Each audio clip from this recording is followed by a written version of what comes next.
Hey, Grant Cardone here. Welcome to Young Hustlers on this Thursday afternoon. My man right here, Jarrod Glandt, at Jarrod Glandt, at Grant Cardone on Twitter, on the Twitter universe, as Twitter goes public today from $26 to $46. Boom. Hey, look, let me tell you a little Twitter advice. Quit worrying about Twitter doubling and worry about your own stock value. Worry about your own brand. I also have in here today Terry McCoy. Terry's with Miami New Times, right, Terry? Yes, I am. How old are you, Terry? T-Mac. 28 years old. 28 years old. He also, ladies and gentlemen, just by age alone, is a young hustler. I don't know if he's a hustler or not, but I know he's young. He's in that exact age group that me and Jarrod actually taught me into doing this show and said, hey, man, why don't you do a show for guys that are 18 to 32 years old that are young, new millennials. I think the new millennial guys get a bad rap. You get a bad reputation. People say you're lazy, you're entitled, you don't work. Dude, don't listen to that, okay? It's ridiculous. Whoever's telling you that is just completely confused. There's 75 million new millennials, and the planet needs your thinking. It needs your aggression. It needs your ideas. It needs your creativity. It needs a guy like Jarrod Glandt. Get your game on right now. We call him the Wave because his hair is so good, okay? And, Terry, we're going to bring Terry on the show in a few minutes with New Miami Times, or Miami New Times, and he asked me, he's like, man, how many hours you work a day? I said, yeah, I don't even know. I don't know how many hours I work a day. It doesn't end. It doesn't stop. I just know I'm hustling. I'm trying to take care of my kiddies, my family, my wife, myself. I'm trying to take care of the company. I'm trying to hire new people. I got some new people with me today. Paulie, he's a great guy. I got Robert. Robert's exceptional. Rad job. Hey, my Twitter handle is at Grant Cardone. You're on Young Hustlers. This is at Jarrod Glandt. If you want to follow my newest friend, it's Terrence_McCoy, right? That's right. You sure? I'm sure. Okay.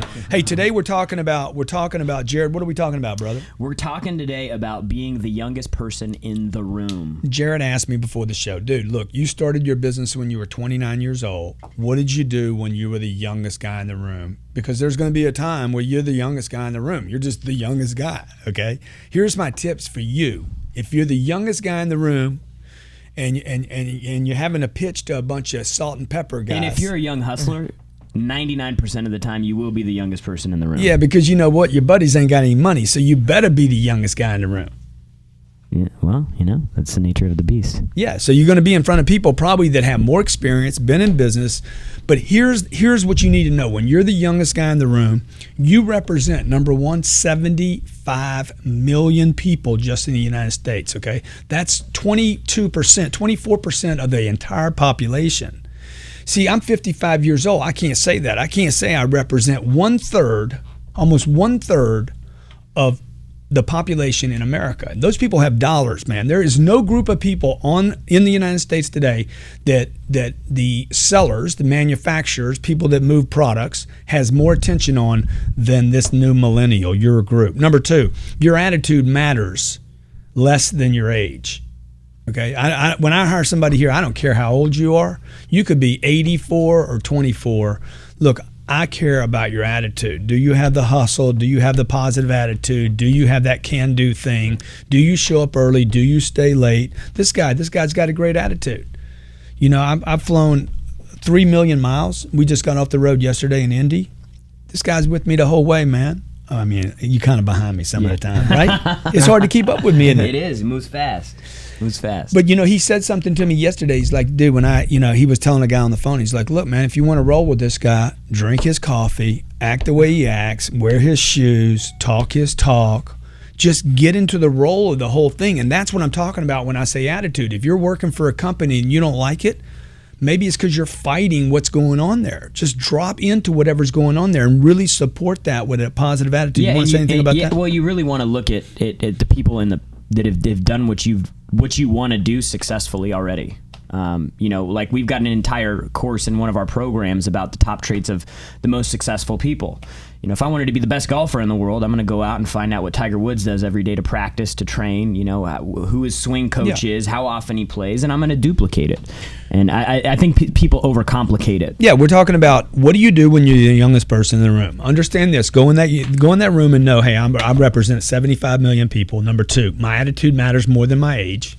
You're probably thinking about your age more than they are. In most cases. Okay.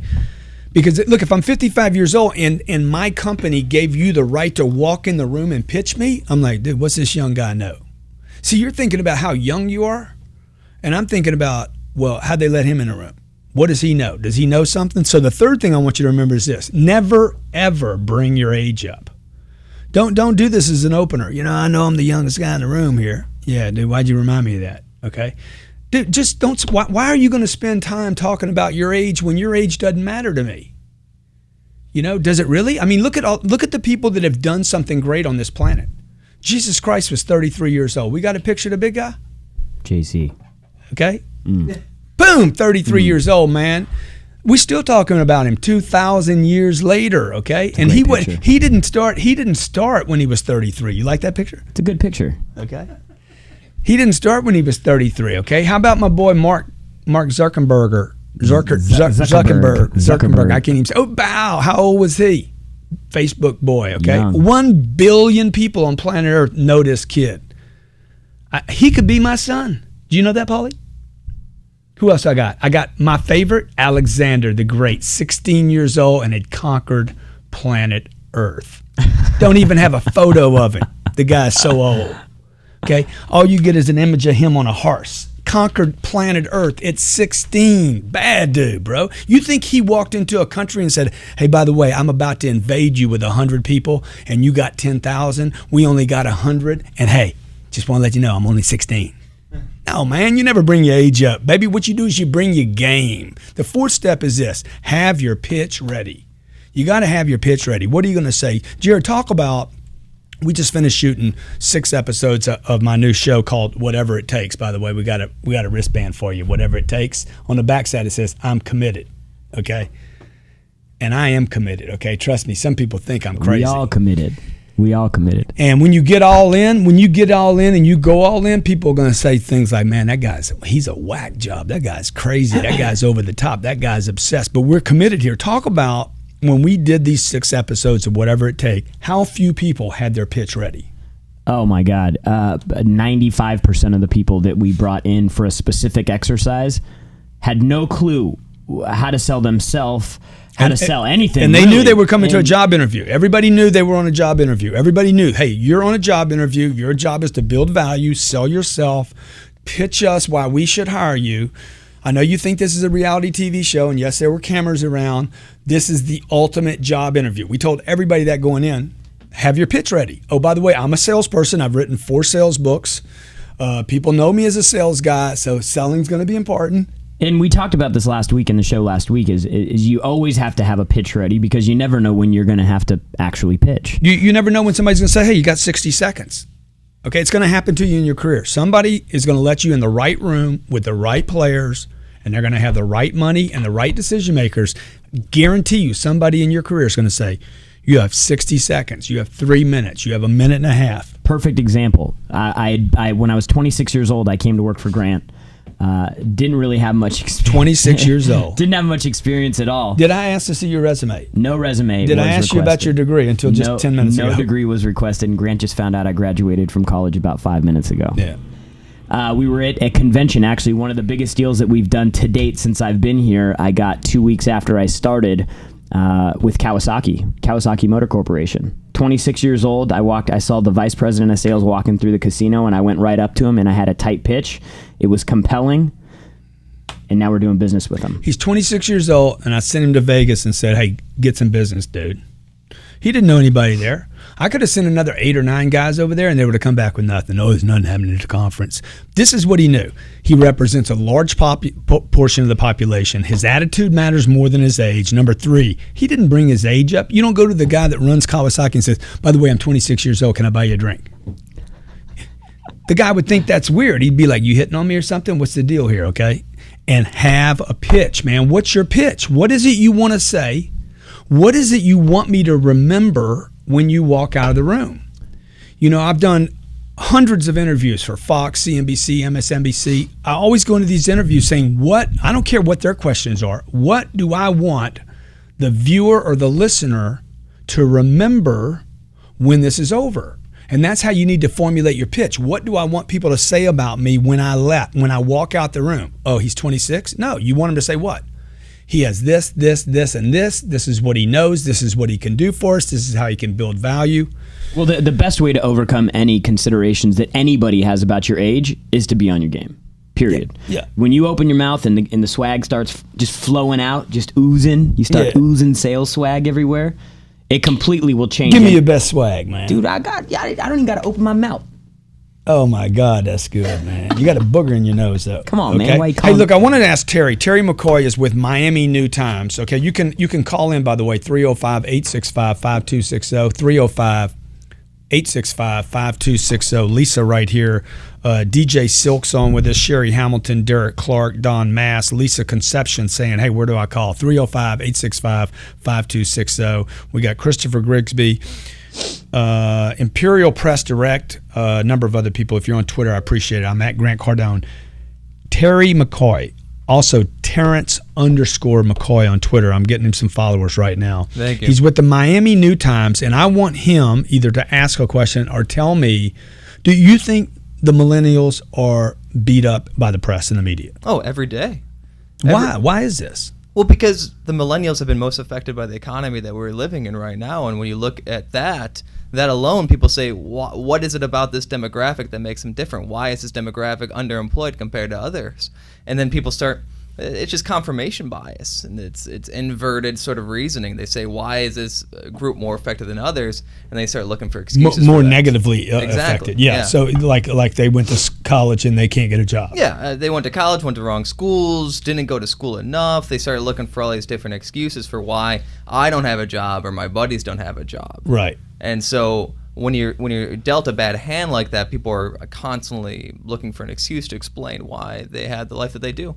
Yeah. Would be my idea. And so, and we were talking before this about college and how important college is. Like, how do you get a job with the Miami New Times? How do you do that? How do you get a job with them? You're right. Hopefully you're right. Well, do they pay anything? Then not as much as I would like. I'd like to talk to my editor about that a little bit, but they do pay. Yeah.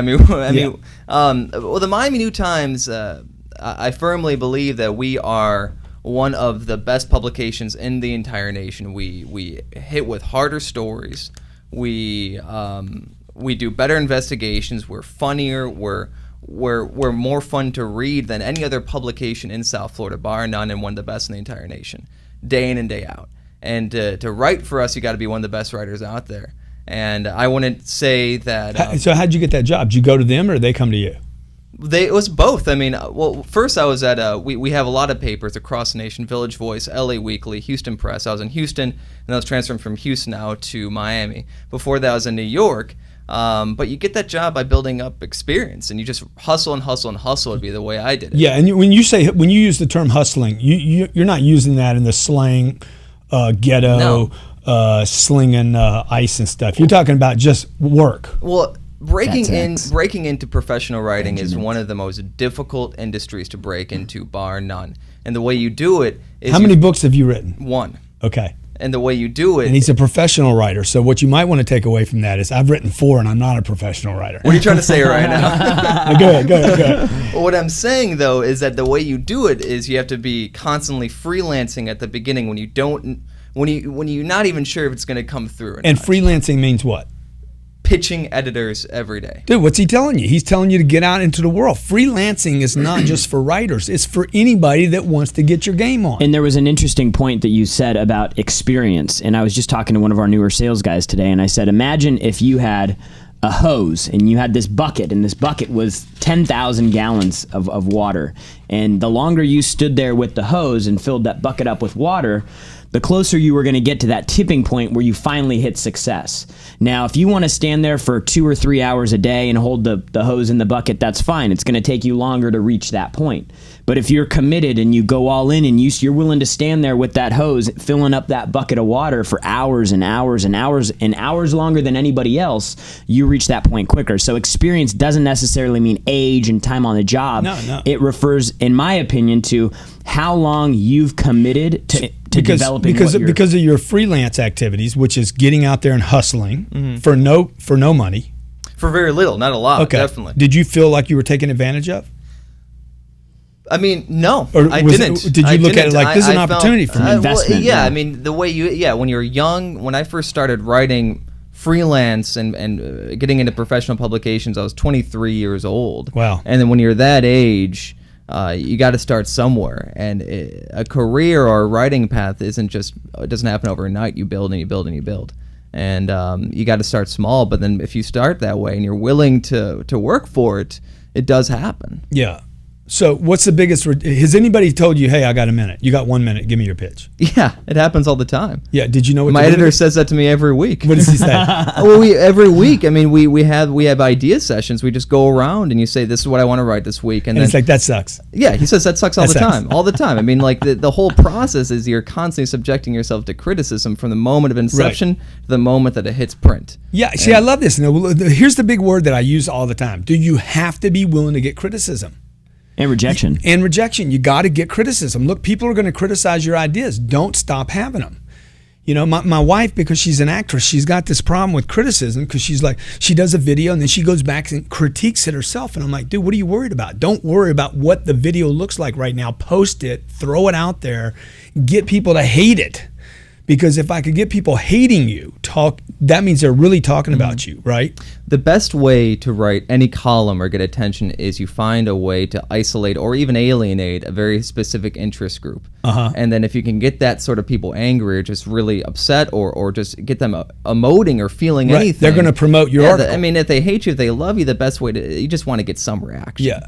Okay. Hey, you're hearing it right here on Young Hustlers. Okay? Get some haters. Every week we come here and talk to you about how do you get your hustle on regardless. Terry here is telling you as a freelance writer with the Miami New Times. Well, I'm a staff writer now. Staff writer. Watch out. Oh, that means he's getting paid. He's moving up. He's getting paid the big bucks now. Okay. Now, how did you hear about us and what we're doing?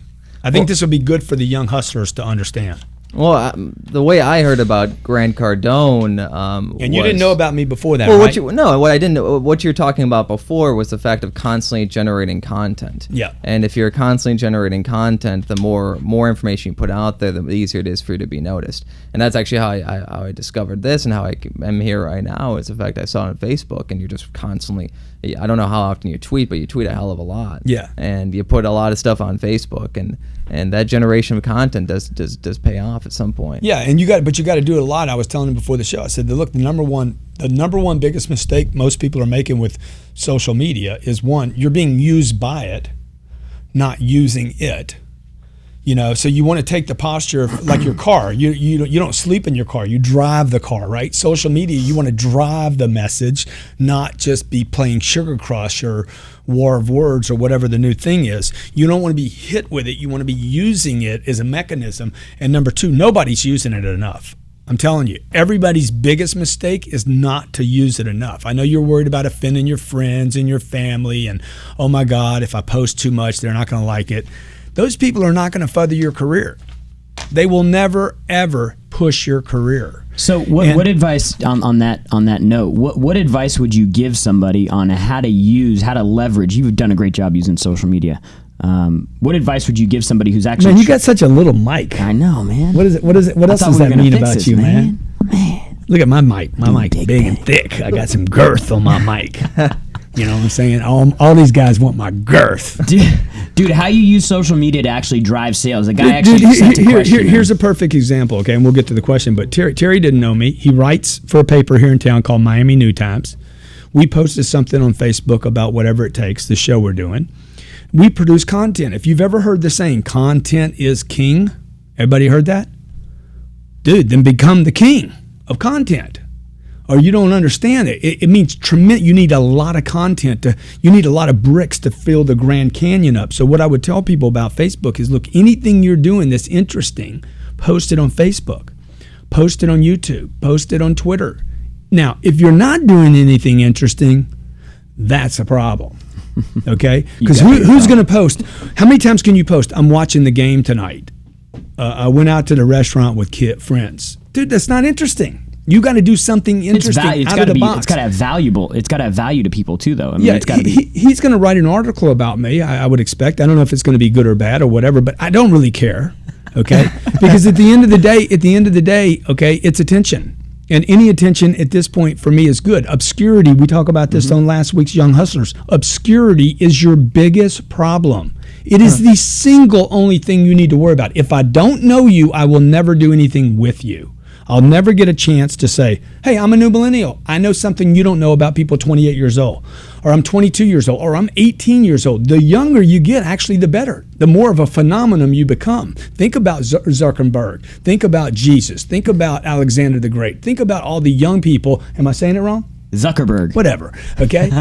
Okay. Think about people that have done unbelievable things. Okay. They don't walk around saying, I'm only 22. I can't offer the world anything. Let the other 74,999,099 people, be stuck on that. Your attitude matters, okay? It matters a lot. What are you doing that's interesting? What are you doing that people actually like, oh, really? He was at that game? Big, something big. But many people are not willing to take those risks and those chances to put themselves out there because you're still trying to be the high school popularity contest. Popular, okay? Look, popular is not going to pay off when you're 40 years old. It will not matter how popular you were in high school when you're 40 years old. Number 3, never bring your age up in a presentation. And number 4, the big one, dude, you got to have a pitch. You had a question. Have a pitch. What's your pitch?